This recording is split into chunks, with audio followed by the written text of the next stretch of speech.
On today's video, let's talk about macOS 10.15, 16. Text that shows what I'm talking about. Intro.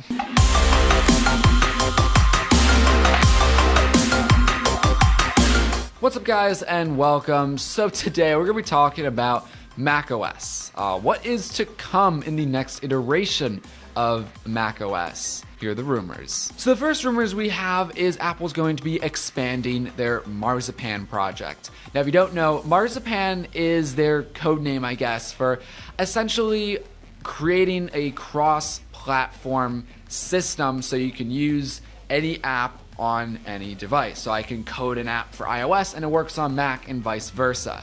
And last year they talked about it and they're saying that it's gonna come out in stages. We saw a couple apps come to macOS last year and they were built off of Marzipan. And we're definitely going to be seeing that again. A couple apps we might see in the next version of macOS that are gonna utilize Marzipan is a new music app, a new podcast app, and a new books app. So if you think about it, in a way, Apple's actually slowly getting rid of iTunes. You know, if we have a new music app and books and podcasts, iTunes, that whole application is starting to become a little bit unnecessary.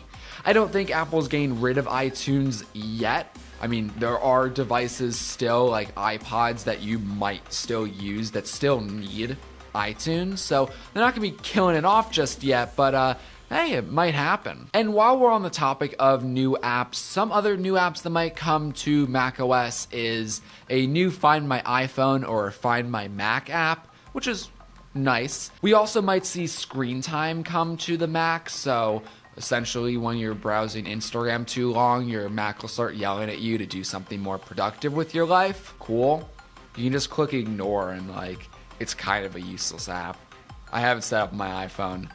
I still am on Instagram too much. Anyway, moving away from these new apps, some other things about the next iteration of macOS. We're gonna be losing 32-bit app support. I don't know if anyone really cares about that. I feel like all the apps I use these days are 64-bit, but if you're still a developer that has a 32-bit app on Mac, you might wanna change that. Next up, if you use a Windows computer or, well, any Linux computer, if you have a window and you want to drag it to the top, it just automatically snaps and opens up to full screen. It's pretty awesome. I have to use a third-party app to make that work on my Mac, but apparently Apple's gonna finally just add it to macOS. I don't know why it took them so long. It's such an easy thing. They could have just bought out a 99-cent app and just deployed it among the entirety of macOS.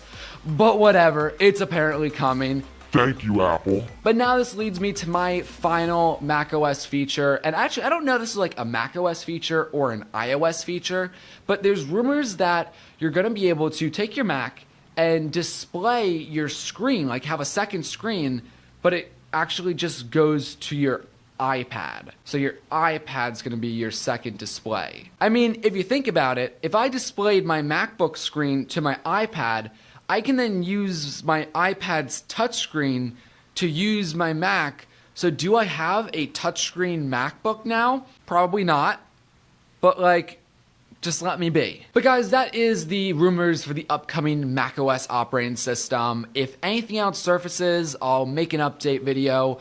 All in all though, I don't think this next version of macOS is gonna be too crucial.